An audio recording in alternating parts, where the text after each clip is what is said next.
Hey all, welcome to the Slayer Podcast. I'm your host, Bill Ayer, owner of Slayer Duck Calls, a company founded on family heritage, unrivaled quality craftsmanship, and an uncontrollable obsession for hunting. Let's get to it. All right, so we're with Jason Matheson today, a guy that I've elk hunted with and got the pleasure of duck hunting with for the first time last year with him and his son. What's going on, Jason? Oh, just hanging out, Bill. How you doing? I'm doing great. Wanted to talk about first generation duck hunters today and kind of get your story. I know you haven't duck hunted a whole lot in your past life. I don't know how old you are. How old are you? 40, 42? 46. Thanks, Bill. 46. You look young for your age. Yeah, I didn't. I thought I had gone duck hunting before I went with you, but yeah, it was not with the right people, and it didn't work out, and it didn't give me really the good taste that I got when I went with you. Yeah, got it.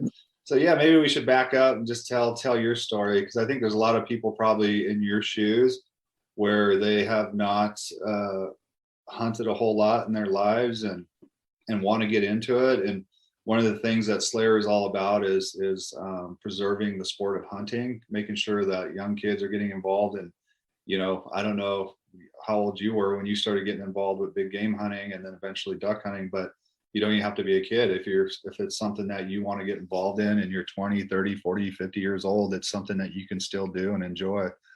Oh yeah. So tell me how you got into hunting, how long ago it was, and then why you didn't get into it until you did. Well, when I was younger, growing up until my 20s, nobody in my family hunted. I mean, maybe I know my grandpa actually was from Idaho. He would hunt, but that was before my time. Nobody else in my family was hunters. I really wanted to do it. I just had no clue where to go, how to do it. And a guy through work took me out boar hunting on some private property a couple times. Didn't get anything. Finally, we got some pigs. It was a big mess, and but it was fun. And then another guy from work, a few years later, somebody else I met took me out to the Delta in California hunting Christmas Eve, I think. We didn't get anything, but we were out in the water all day, cold. And he was not giving up. I was like, I think we probably would have got something by now. We've been out here for 8 hours, but yeah. Needless to say, we were late for dinner that night and didn't get anything. And so I didn't duck hunt again. I knew there was better ways, but yeah. Did you guys see any ducks? I mean, were they flying high ducks? Yeah, we saw stuff flying, but I don't think he knew how to use a call. Well, now I know. Now I know he didn't know how to use a call. But yeah, it was quite the experience. Yeah. That's funny. And then it's kind of like when you take a kid fishing, like, especially when they're young. I always ask folks, like, why don't you fish anymore? Well, every time I go fishing, I never caught anything. Yeah. So like whenever I take my grandson out or any kid, I try to take them. I don't even care if they're catching 1-inch bluegills. Like, take them just where they can get a lot of action and they're catching right. And that was me for fishing. I spend hours catching bluegill one after another and it's fun. It kind of fed my, okay, well, what if I can go catch something bigger, and what if I can catch something bigger than that? It kind of fed that whole desire to do it, Yep. Yeah. I took my kids hunting or fishing. So I used to fish, and then I had the kids, and then my kids are active, and we'd go fishing, and my tackle box would end up in the water. My son would be doing cannonballs off the side. Yeah, but that's part of the experience too, right? And I was the same kid. The kind of trouble we used to get into, just you're fishing and it gets slow, and then the stuff that we'd go do is like skipping rocks to causing havoc somewhere. So those are all just being outdoors. Yeah. And you're an outdoors guy. I mean, it's not like you're sit on the couch office type guy. You're into construction work. You motor. You're a big motocrosser guy. Yeah, we're dirt bikers, mountain dirt bikers, and we're literally. I mean, it's been almost every weekend for a few years that we're out.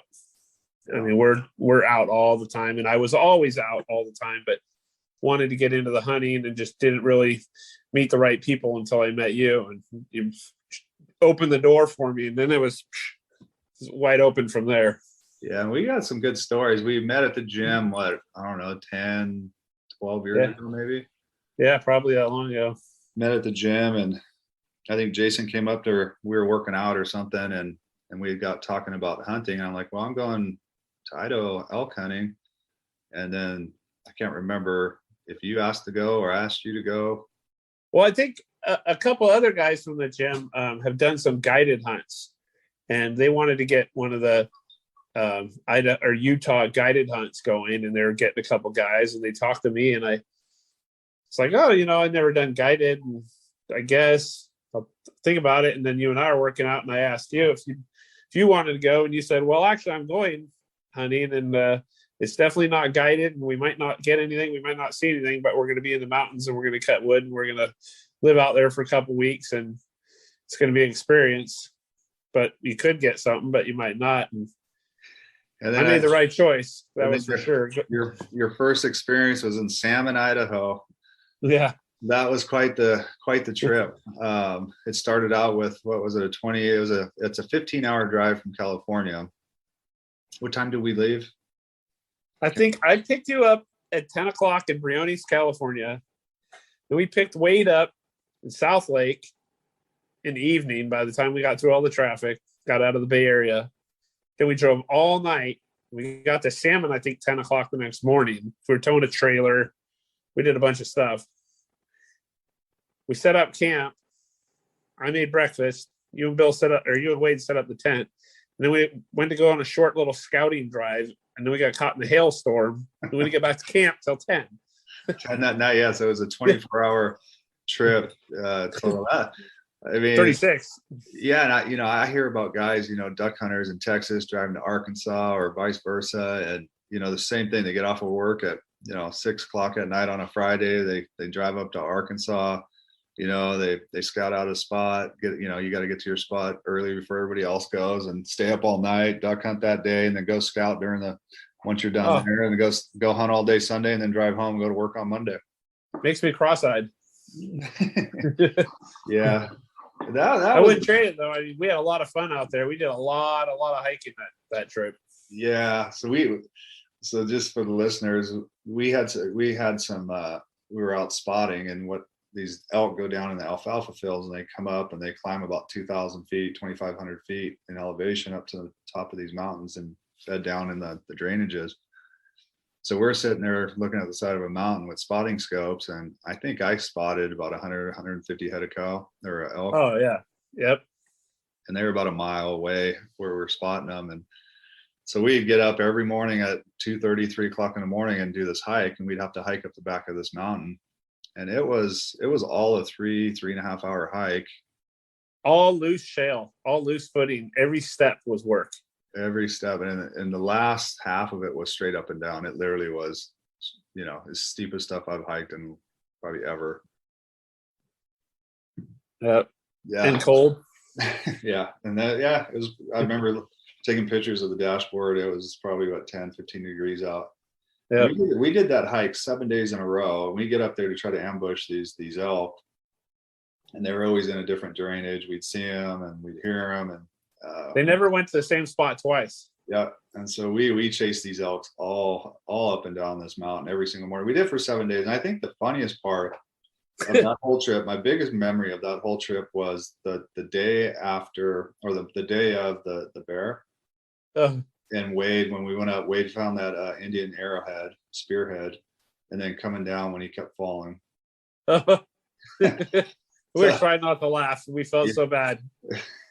So let's back up. Let's tell the bear stories. That in my mind, kind of the tipping point of this trip. So we're just having a good time. We're sleeping in a 16 by 20 wall tent, and I'm dead asleep. Wade's dead asleep. Wade's a super heavy sleeper, but Jason kept waking up to this mouse that was rattling around in our garbage can, and every night he'd wake up and say, "Hey, you hear that?" And I'm like, "Dude, it's a mouse. Like, go back to bed. It's only a mouse."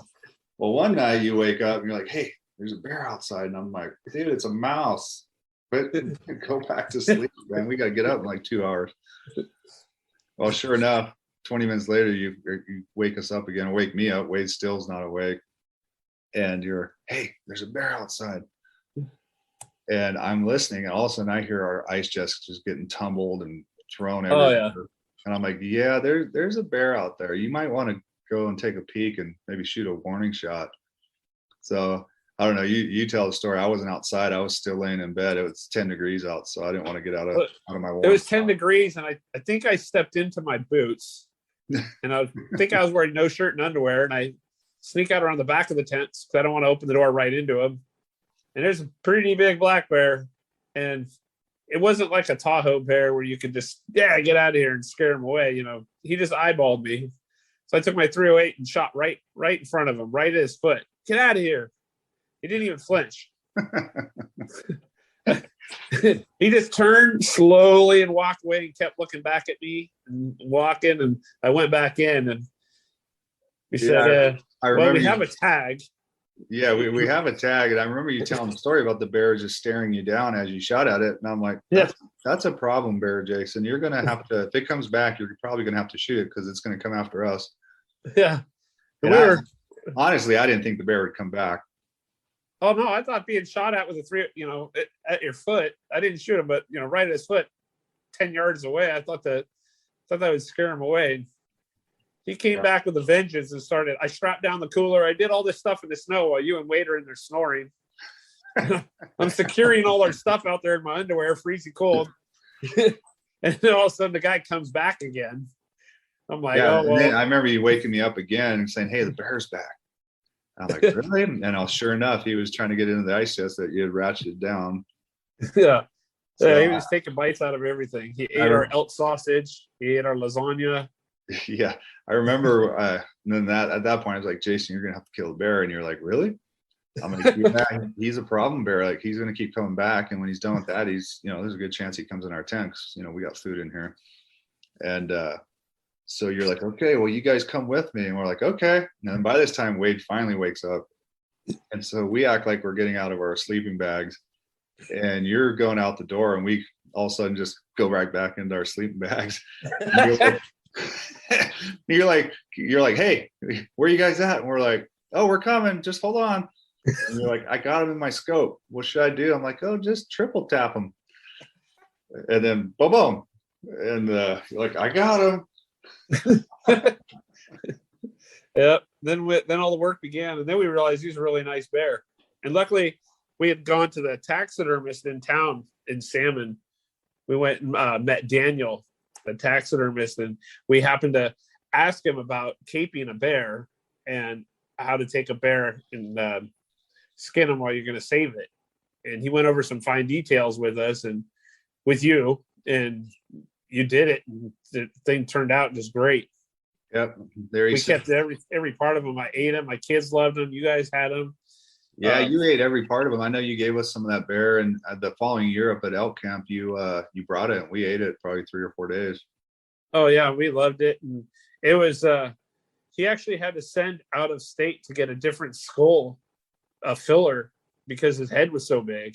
Yeah, he was a big black bear, and we ended up getting done with that bear. We had him strung up and cleaned out and dressed out and all that good stuff. And I think it was about an hour before elk hunting time, before the sun was going to come up. So we're like, screw it, let's just go hunting.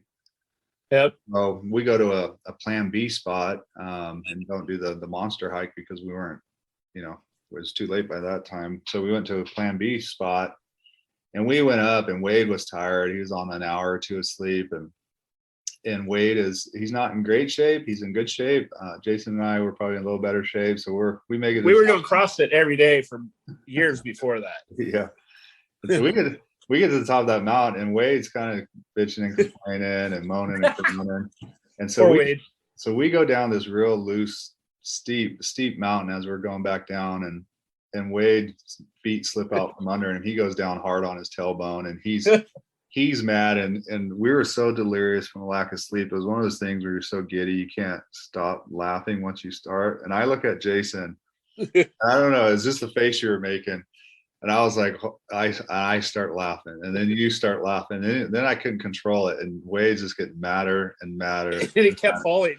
Yeah, and then it go down another 20 yards and just fell again, and and so we're going down this hill, and then all of a sudden I'd let out a little laugh like 20 minutes later, and then you would start going, and I would start going. It was crazy, and Wade didn't say a word all the way back to the truck. Yeah, and we never got those elk. We still need to go back to salmon and get them. I know. Yeah, but that to me was just that whole deal. We got some snow up there and cutting firewood and those stories. To me, that even though we didn't get an elk, man, I still look back at those 2 weeks and wish I was back there today, like right now. Yeah, those 2 weeks changed my life. Yeah. Remember the bighorn sheep walked right by us? Yep. Didn't know we were there. He'd stop and sniff, and we were sitting on the side of the hill, and he walked like 50 yards from us, walked right by us. Yep. Yeah, I mean that's the thing, that the memories that you make when you're hunting, the places that you take, that hunting takes you to too. The mountains we were hunting were just majestic. I mean, just some of the most beautiful country you'll ever hike in. Yeah, like I said it before, it's like the hunting is different than any other sport. Even like backpacking, backpacking, you just kind of travel through the land. No other activity or sport do you wake up before the sun, you feel the sun come up, and you're so excited to see the sun because it's heating you up and you can see more, and the animals change, the birds. You go through the whole day, and then you see the whole thing change again, and then you get that eerie feeling when the sun starts going down, especially if you're somewhere way out in the mountains where there's wolves and mountain lions and bears. You have the sun go down, and the birds quiet down, everything, just you hear different stuff come out. There's no other feeling like that, spending all day, every day for weeks in the mountains, not going back to an RV, not going back to town, but being in the mountains for weeks. Yeah. To me, it's I don't know. It gives me chills just thinking about it or hearing you talk about it. It's just, I don't know. It's in my blood. I know. I yearn for it. I think about it all the time. And yeah, and duck hunting is the same thing for me. That's a little earlier in the season. And then, once that finishes up, duck season kicks off. And I get the same way. Like, if I'm not duck hunting, if I have a day where I, have a free day where I could be out there, even if it's, the birds aren't down yet or whatever, I want to be out there to watch the sun come up and have the ability to shoot some ducks and have that experience, Yeah, when we would be out there elk hunting and the season would, our time would be ending, we'd be getting ready to go home. I'd go into like almost a little depression, like, oh man, I don't want to go back. Yeah. And then you'd be like, well, at least there's duck season. And I always thought back to, oh God, when I went duck hunting, I wasn't, I wouldn't look forward to that. Yeah. So what made you, like, because your sister lives here in Idaho and you're coming here to visit for Thanksgiving.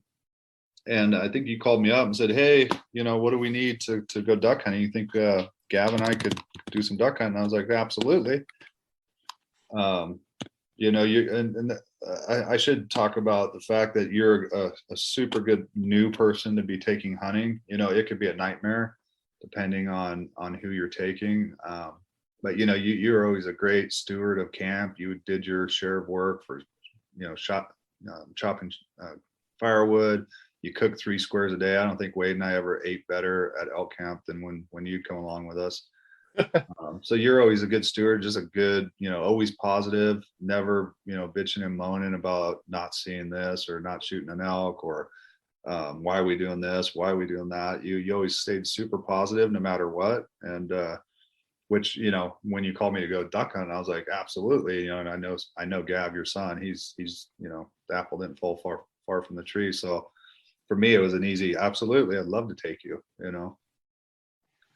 Yeah, it was, I knew that if we were going to do it, if you loved it that much, there must be something to it. Let's give it another try. And if we're going to do it, we're going to go with Bill. So, yeah. So give me I don't know the play-by-play. I know my routine. So you probably showed up at my house around 3:30, 4 in the morning. Yeah, like 4 in the morning. Everybody thought we were crazy for waking up that early in the house we were staying in. And we got to your house, and Gav's highlight of the day is when CJ comes and jumps in the truck and jumps on his lap. We have a black lab, but he doesn't hunt, but he loves the dogs as much as he likes breathing. So, it starts out, just getting the truck, hooking up the trailer, taking the boat, launching a boat in the middle of the night. That's not something you normally do. Yeah. In 19-degree weather. Might have been a little Yeah. cold.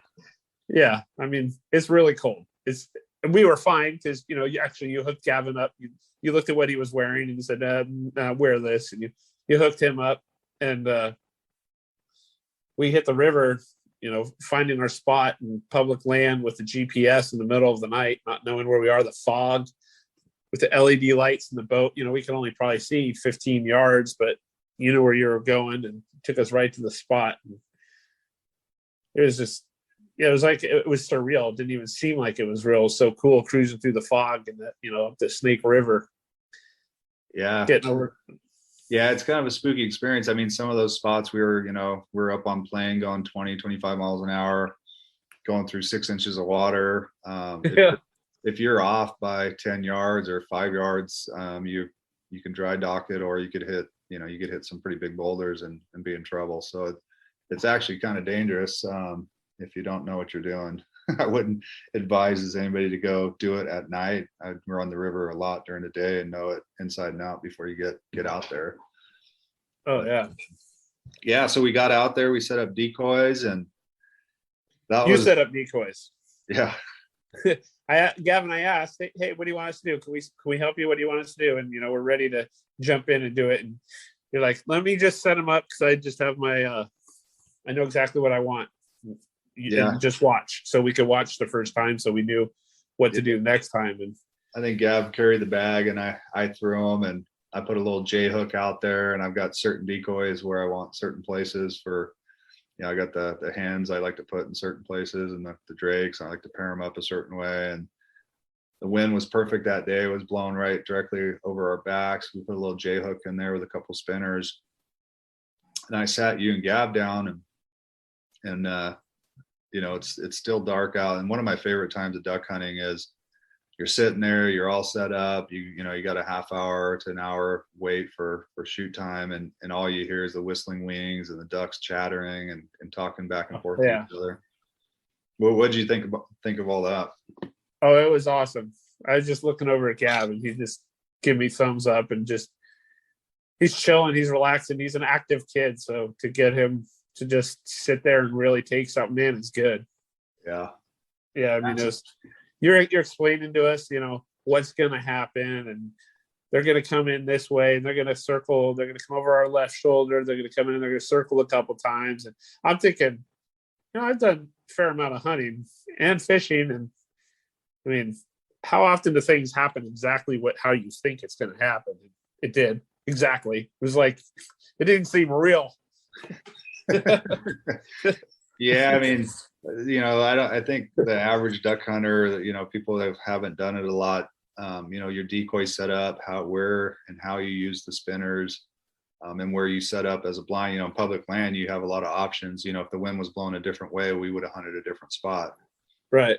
But because the wind was blowing the way it was, I set up the decoys a certain way for that, and we positioned ourselves on that island so that it would be easier to predict where they don't always cooperate with you, but try to make it as easy as possible for the ducks to come into a certain place so you have a good opportunity to shoot them. And you made that opportunity happen. I mean, exactly what they did. You got out your call you made, and they just came right in. They circled a few times. You called them, and they just came right into our laps. Yeah, my favorite part of that whole trip, and I've got to tell this story because this is somebody who's never duck hunting. He went duck hunting once, right? He's with his son, who's never, I don't even know if he's ever shot a bird, on the wing before. So I'm thinking, okay, these guys are probably not real good with shotguns. They're probably, I don't know if they're going to hit a bird today, but we're sure going to try. So I'm going to have to get them in close.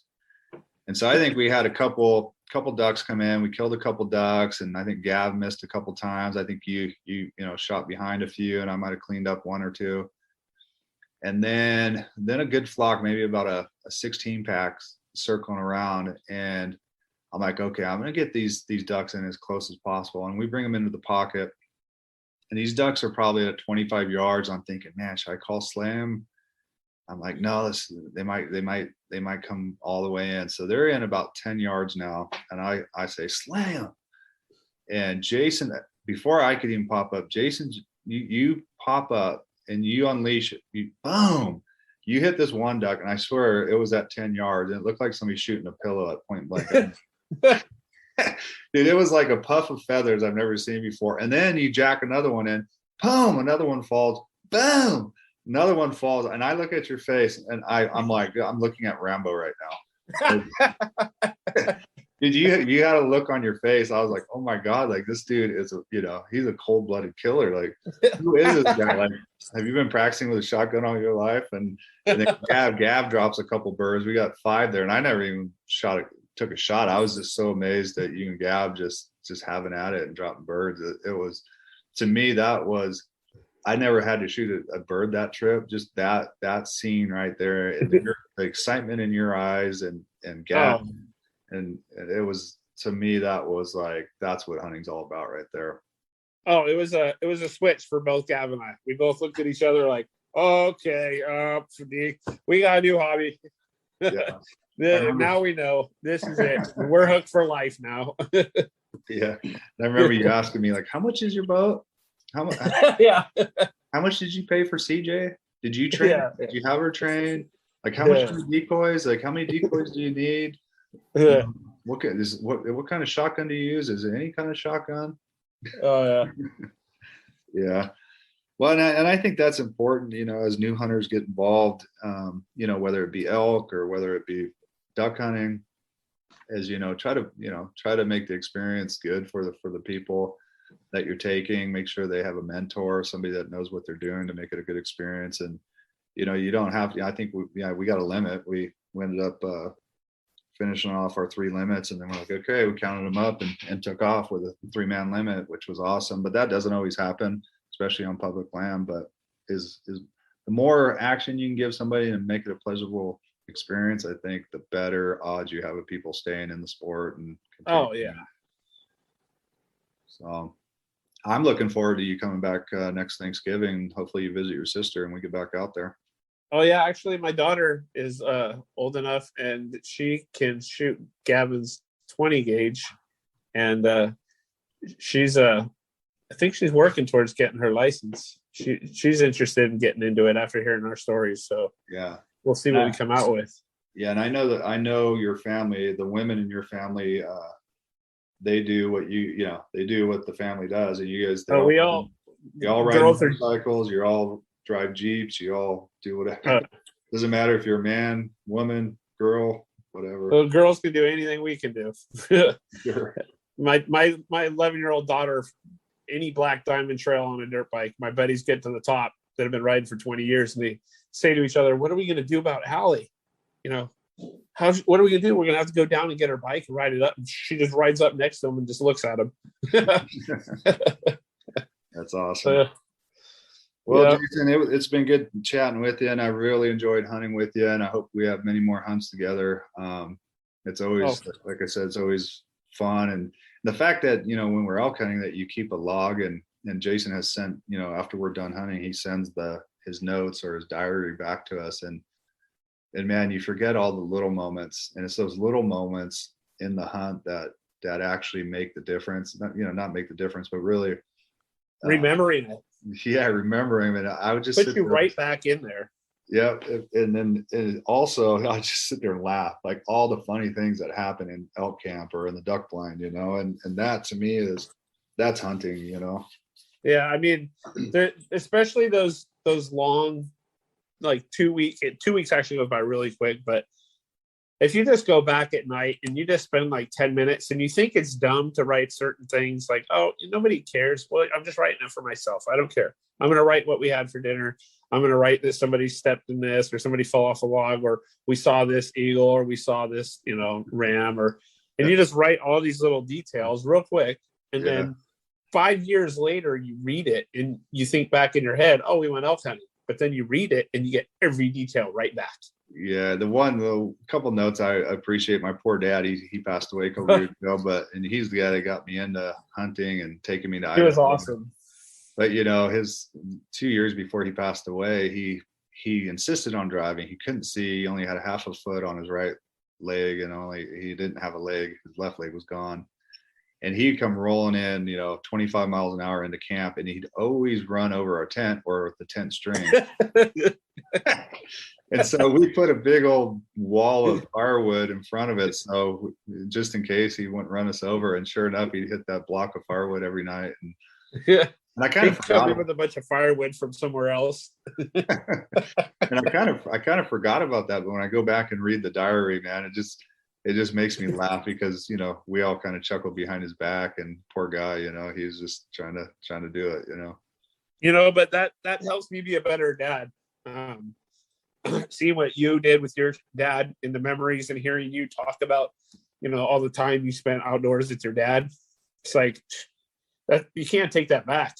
Yeah. I mean, that's the best thing you can give your kids. Yeah, for sure.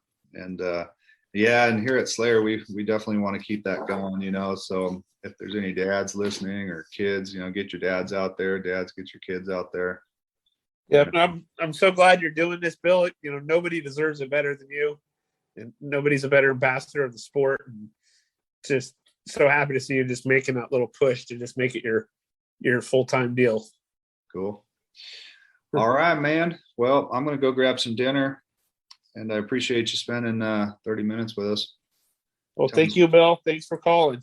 Yeah. Good to talk to you. Hope to see you soon. All right, we'll see you, Jace. All right, bye-bye. Yeah, bye.